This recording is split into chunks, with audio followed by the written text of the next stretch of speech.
윤석열 대통령이 취임한 뒤에 지난 석 달간 온라인에서 가장 많이 언급된 단어를 확인해 봤습니다. 민심과 여론의 흐름을 살펴볼 수 있기 때문이죠. 강희영 기자가 계속해서 빅데이터를 분석하겠습니다. 윤 대통령 취임 100일을 맞아 트위터, 블로그, 뉴스 등 온라인에 올라온 윤 대통령 관련 게시물 275만여 건을 전수 분석해봤습니다. 먼저 그동안 윤 대통령과 함께 가장 많이 언급된 단어부터 볼까요? 대통령이란 단어가 물론 가장 많았고요. 이어서 정부, 이재명, 국민 순이었습니다. 자, 이번엔 인물에만 초점을 맞춰보겠습니다. 1위는 지난 대선에서 경쟁했던 민주당 이재명 의원으로 윤 대통령과 28만여 회 함께 언급이 됐습니다. 이어서 2위 문재인 전 대통령, 3위는 부인 김건희 여사였습니다. 김건희 여사의 경우 6월 넷째 주엔 언급량 1위에 올랐는데요.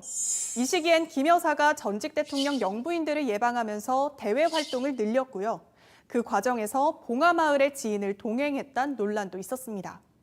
한동훈 법무부 장관도 그동안 꾸준히 언급이 됐는데요. 국회 인사청문회가 있던 5월 둘째 주 언급량이 2위까지 올랐습니다. 또 권성동 원내대표는 텔레그램 공개 파동이 있었던 7월 넷째 주에 급상승했습니다.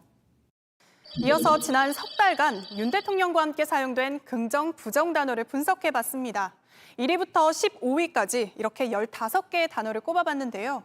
1위는 논란, 4만여 회 언급됐고요. 이어서 비판 2위였습니다. 해당 단어들은 대통령실 내부의 측근 인사, 또 검찰 출신 편중 인사, 법사의 이권 개입 의혹, 이런 여러 논란이 나올 때마다 사용된 것으로 보입니다. 총 15개의 단어 가운데 부정 단어가 11개로 대부분이었는데요. 긍정 3개, 중립적 표현으로는 달다 1개 있었습니다. 이런 긍정, 부정 표현들을 비율로 따진 긍정, 부정 지수도 살펴보겠습니다. 지난 석 달 평균 긍정 지수는 22.9%, 부정 지수는 73.3%인데요. 20%대를 기록했던 윤 대통령의 국정수행 지지율과 비슷하기도 합니다.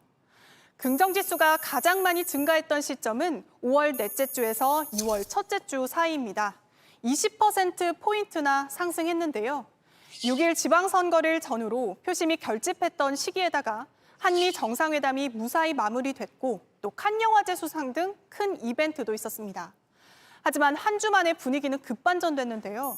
6월 둘째 주 들어서 긍정지수가 21%포인트 하락하고 또 부정지수는 22%포인트 늘었습니다. 이 시기엔 검찰 출신 편중 인사 논란이 불붙었었고요. 장관 후보자들의 자질 논란도 있었습니다. JTBC 강희연입니다.